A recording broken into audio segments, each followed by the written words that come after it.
Working with a local nonprofit, Jonathan used his newly learned web and video skills to help with a program known as Hope for Haiti. Hope for Haiti allows people from around the world to send Haitian children to a quality private school, a school that teaches them to become successful people on the inside and the outside, and could help change the backwards economy of one of the poorest countries in the Western Hemisphere. He was also a lead designer in a new program called IMD Exchange that allows students to learn and get experience by helping other students. Jonathan has finished his bachelor's degree after 3 years with a 3.8 GPA. Please join me in welcoming Jonathan Santiago.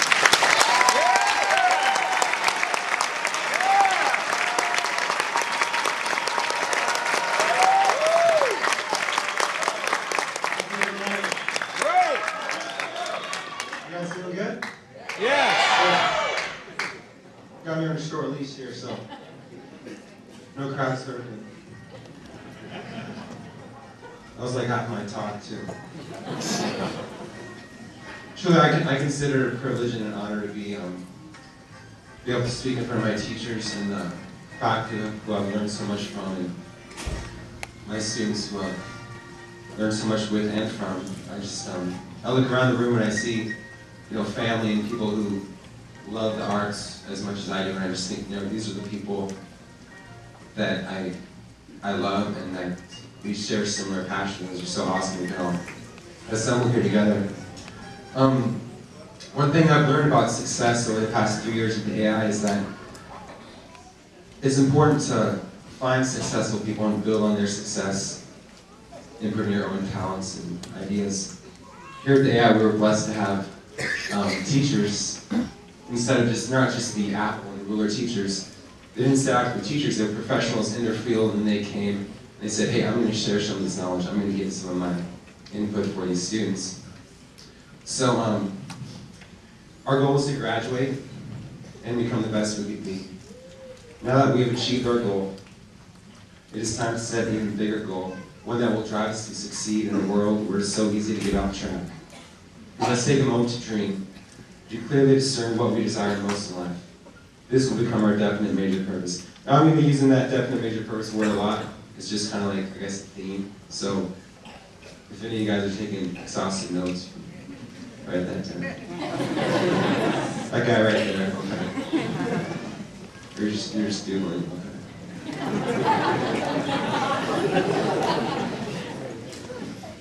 But when I talk about definite major purpose, if you're going to play a game, you're not going to win that game if you don't know how to score. You're not going to succeed in that game if you don't know the rules and what scores a point. And if you're going to be successful in life, you have to have your purpose defined. Otherwise, how are you going to win it? So, if you were to show up to school on Monday, start a summer quarter for your first day of school, and you hadn't done any prep, you didn't know what you wanted.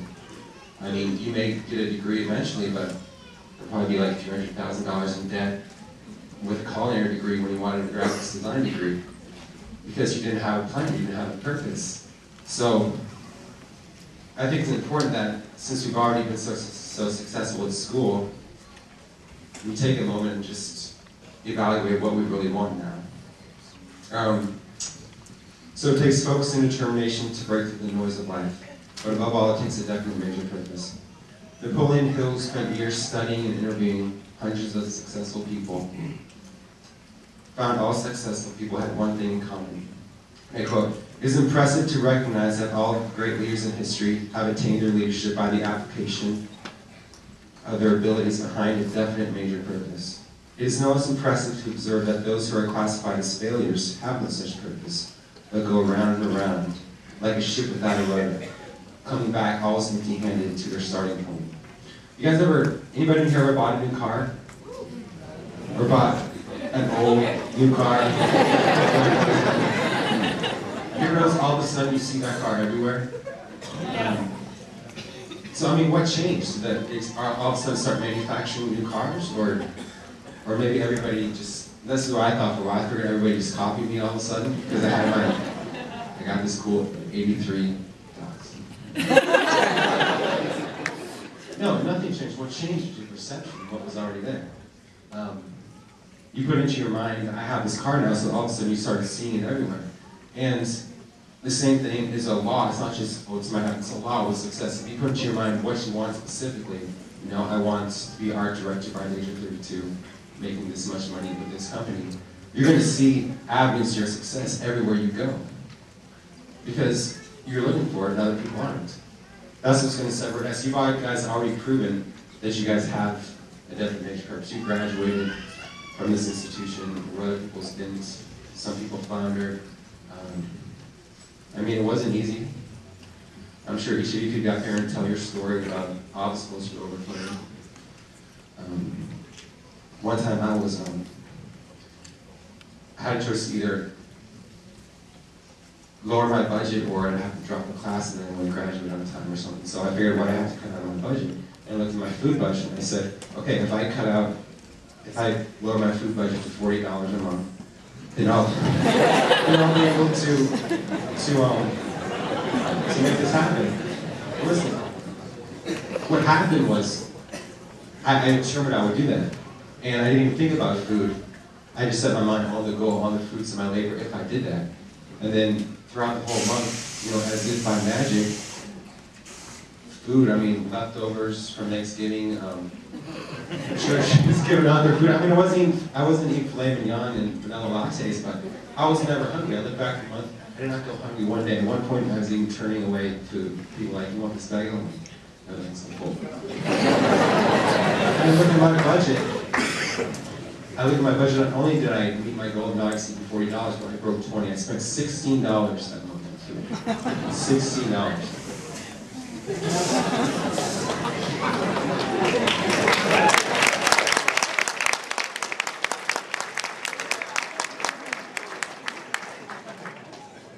Then I got paid and I went to Pizza Hut.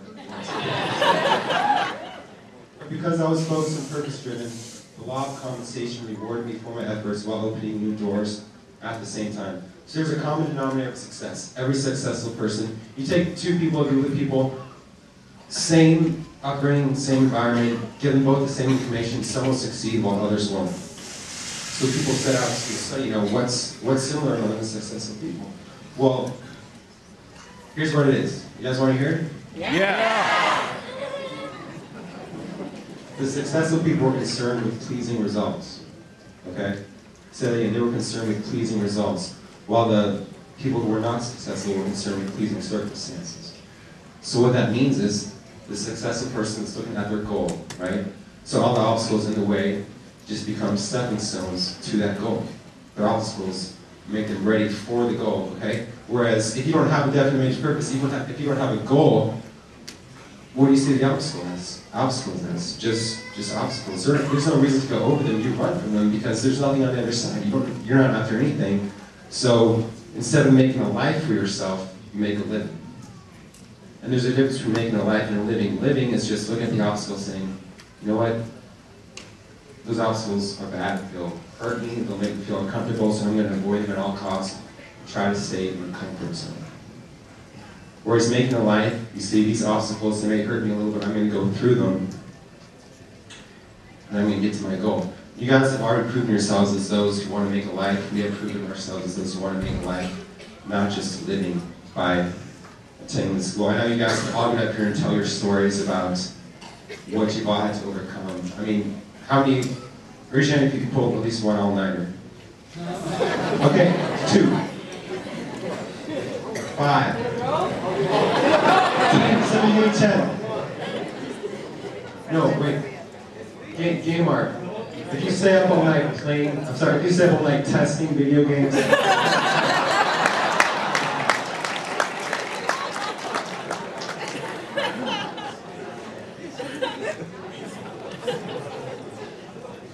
But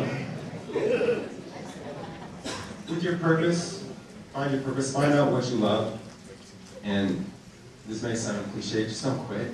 I mean, if you find out what you truly love and want to do, you're a step further than half the people, okay?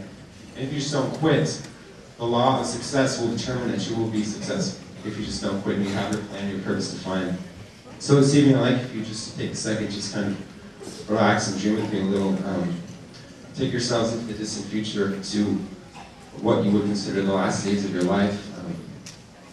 Say you're sitting, you know, a place you love, your house where you grew up, or on a beach or something, and the sun's setting, and you're staring out into the distance, you're by yourself, and there's a book on your lap, and the book is the book of your life.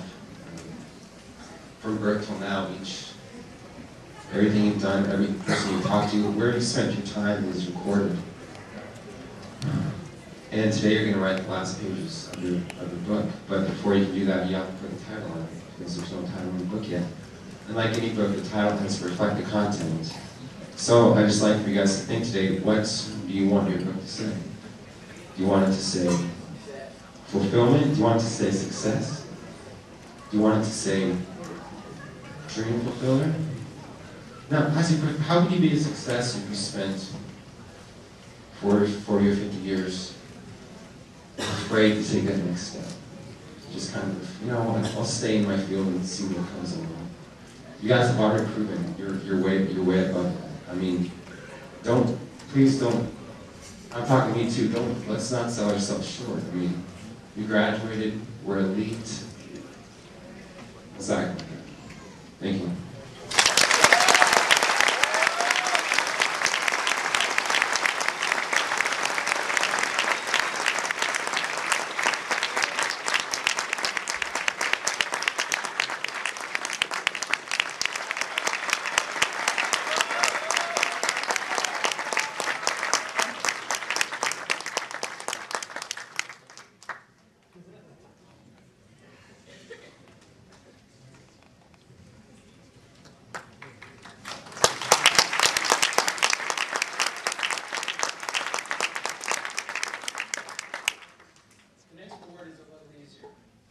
These students I